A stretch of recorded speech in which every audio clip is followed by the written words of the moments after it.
Je tenais à faire ce point presse pour dire, rétablir la vérité, tordre le cou au mensonge et dire que je ne conteste pas les magistrats de la Chambre, de la Cour régionale des comptes, ni leur rapport, je respecte. Nous avons mis en œuvre 50% des recommandations de la Chambre régionale des comptes. Donc ce que je voulais, c'est qu'on analyse vraiment la réalité du rapport et non pas les interprétations. Et je rappelle deux ou trois choses, qu'il n'y a aucun détournement à la mairie de Seny, qu'effectivement il y a eu une erreur administrative de rattachement d'un certain nombre de services au cabinet, et que selon les dires de la Chambre, nous allons les rattacher à l'administration centrale. Qu'il n'y a, en matière de commande publique et des marchés, aucune irrégularité, aucun marché cassé. Nous avons gagné tous nos contentieux sur le marché. Et je félicite ma direction de la commande publique et mon élu, François Javel. Nous achetons environ 80 millions par an et nous avons eu des recommandations pour un montant de l'ordre de 700 000 euros, qui sont des petits achats que nous faisons à des petits commerçants et des artisans, où la Chambre nous recommande de regrouper selon un certain nombre de thématiques et de faire des appels d'offres, ce que nous ferons.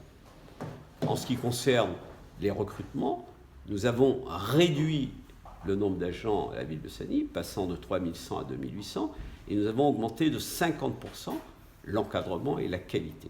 Et nous avons choisi le recrutement local à travers des CDD et des CDI, parce que nous considérons que c'est la meilleure manière de gérer le budget et de dégager des moyens pour réussir, pour être efficace, notamment en pratiquant des activités périscolaires en grand nombre, le plan anglais, savoir nager, etc., en faisant une politique d'insertion, une politique culturelle, une politique d'animation sportive, une politique de la jeunesse avec les bourses de voyage. Donc, pour dégager ces moyens, nous n'avons pas, certes, respecté la règle qui voudrait que les agents permanents soient tous des fonctionnaires, pour une raison simple, d'ailleurs que tous les maires à La Réunion et les présidents de collectivités connaissent, c'est que le recrutement des fonctionnaires, ça coûte 1,53%, puisque les salaires sont majorés, que nous avons préféré mettre en place une politique à travers les CDD et les CDI au bout de 2 ans.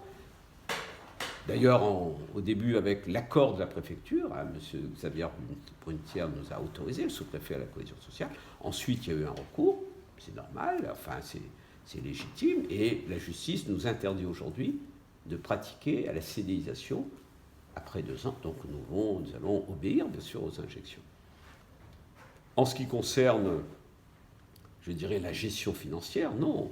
Les grands projets évoqués sont en cours, que ce soit Néo, les travaux vont commencer, et donc les financements sont là. D'ailleurs, c'est sous maîtrise de la région. Et la deuxième phase est en étude au conseil régional dans une comaîtrise d'ouvrage. Donc nous attendons, il y a 5 projets, nous allons arbitrer en copie prochainement. Pour ce qui est du grand projet d'espace océan, donc les îlots séparés sont faits, ils sont construits, et nous sommes sur le quadrilatère. Aujourd'hui, ce projet est fait, il est arrêté, c'est-à-dire que nous avons des permis, nous avons les financements. Nous sommes arrêtés, suspendus à une décision de justice, parce qu'il y a un dernier recours sous 2 formes, qui est à la Cour d'appel de Bordeaux, et nous attendons la réponse. Et dès que la Cour d'appel de Bordeaux donnera sa réponse, et nous pensons qu'elle sera positive, car ce recours n'est pas fondé, eh bien nous engagerons, nous poserons la première pierre, et nous engagerons ce très beau projet. Donc les projets avancent, nous sommes à l'heure du bilan, et nous avons fait le constat que sur 20 engagements du programme municipal, 18 ont été engagés. Si vous comptez comme moi, ça fait 18 sur 20, c'est une excellente note. Qui mérite même les félicitations du jury. Nous avons engagé 90% de notre programme, donc nous sommes fiers de ces réalisations, et nous allons bien sûr respecter les recommandations de la Chambre, de la Cour régionale des comptes. Ce que je veux dire, c'est que la Cour, elle est dans sa mission, elle est en charge par l'État, et je respecte les institutions, de vérifier la comptabilité et l'application des règlements. C'est son rôle, elle le fait, et je respecte ses décisions. Mais moi, j'ai un autre rôle, c'est d'assurer le développement de Seny, la cohésion sociale. Parce que sans cohésion sociale, c'est la crise et c'est l'arrêt des investissements. Et donc nous sommes sur ce travail-là. Et à ce titre, et la Chambre l'a souligné, elle a remarqué que grâce à notre investissement, la délinquance à Saint-Denis a baissé fortement.